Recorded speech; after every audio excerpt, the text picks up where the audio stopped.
This is Seven Gates of Jambala for the Amiga CD32. It's one of those strange games that I wonder why. Oh why did they release?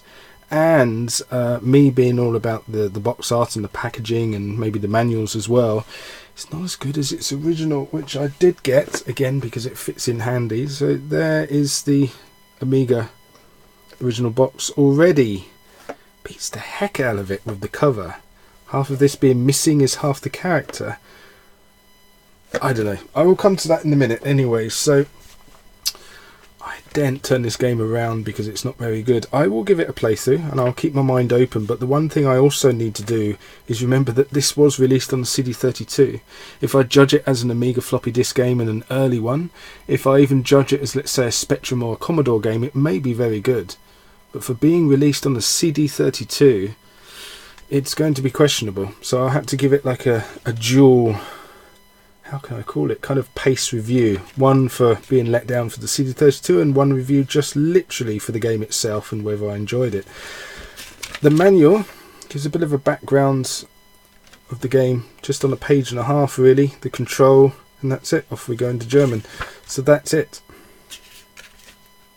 I will do the same with the reflective light. I will take pictures, as I always say, later as well. Adverts of other games. And that's it. Even on the back it doesn't have the... So someone decided, let's just cut all this out. So now let me rip the game to shreds, certainly with the cover. But open this up. This I picked up just to keep this in. So it wasn't I was a fan of the game. For a start, I do like the Thalion logo. That's quite a cool logo. So that's missing. So is Grand Slam as well. And it's obviously released by Unique in 1993. What do we have here? 1989. So that just shows you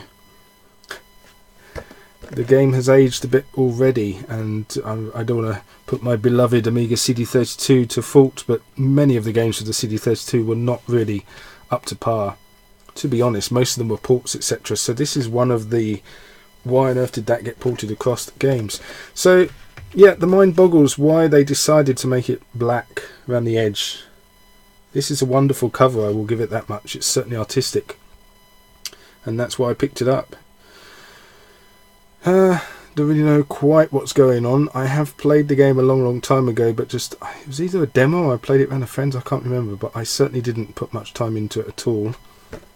On the back we can clearly see, actually I didn't look at the back of this, let's look at the back of this before. Look at that, this barely got 2.5 lines, just over. They do, I'm sorry, they do look not so good graphics.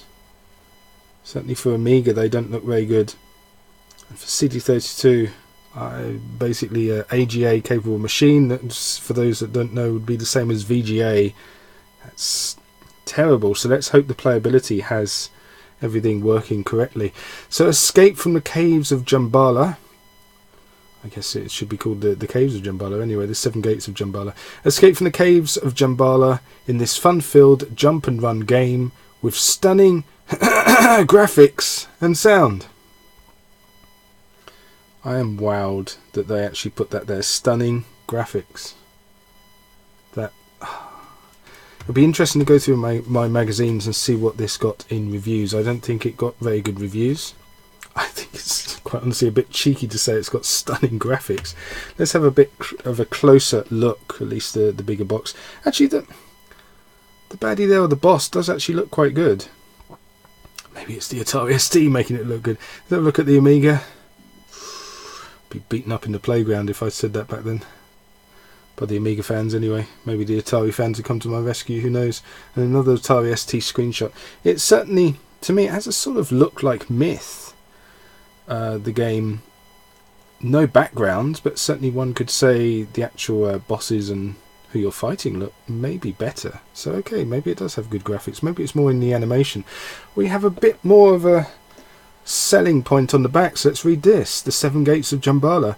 Escape from the caves of Jambala in this fun-filled jump and run game with stunning graphics and sound. So a little bit more we have here. You will face a labyrinth of caves which not surprisingly hide a host of inhabitants, I almost can't read now, good and bad, treasures, puzzles, magic spells, and many hidden screens, I can't read. If you are lucky enough to find all 7 pieces of the missing magic wand and reach the last city, you will finally have the chance to escape from the labyrinth. A fascinating voyage of discovery through an unknown world of reality. There we go. So, as I said, just pales in comparison. So if you are going to get the game just for boxes and you play off ROM, in this day and age it's okay to say, maybe 10 years ago not so good, but if you play off say an ISO and you've downloaded it, maybe don't fork out quite a bit of money this goes for as well. Just try and track down the Atari ST or the Amiga box. It has certainly a much better cover, as we've said, and yeah, in hindsight. But just quickly, I'm going to quickly show this. This is terrible condition. I did get sent this and it did have damp. I had to clean it and leave it out in the sun for several weeks and everything. It's fine now, it smells okay, so everything's fine, but excuse the cover for being that way. But certainly look at this. This is what I wanted to quickly show you, and I will look into doing a reading of stories from manuals, etc., because this is fantastic. But look, lots more pages. I'm getting all excited now. Drawings, pages, more drawings. It really sets the scene. This is almost like having something about H.R. Geiger without any H.R. Geiger. It's ridiculous. So now we have weird monsters and wonderful, a story to set the scene, something just really weird there.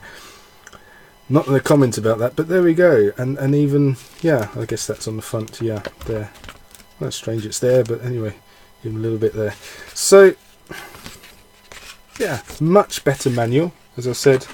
Some wonderful drawings as well, and above all, a several page introduction story, which they just don't bother. I don't know why. Unique, obviously not still around I guess, but why did you cut out this, why did you cut out that, I don't know. Anyway, the 7 Gates of Jambala, probably not a very good game. Cover, nah. Cover, yes, awesome cover there, I really like that. So if you're a collector, like I say, maybe just try and get the Amiga version, and I will give it a playthrough and try and keep an open mind. One last time, the 7 Gates of Jambala from Unique is the one we're looking at, but Grand Slam and designed by Thalion, which had good games. They were a good designing company, so maybe I should keep my mouth shut and let the playability speak for itself. And of course the what do they call it again? Stunning graphics.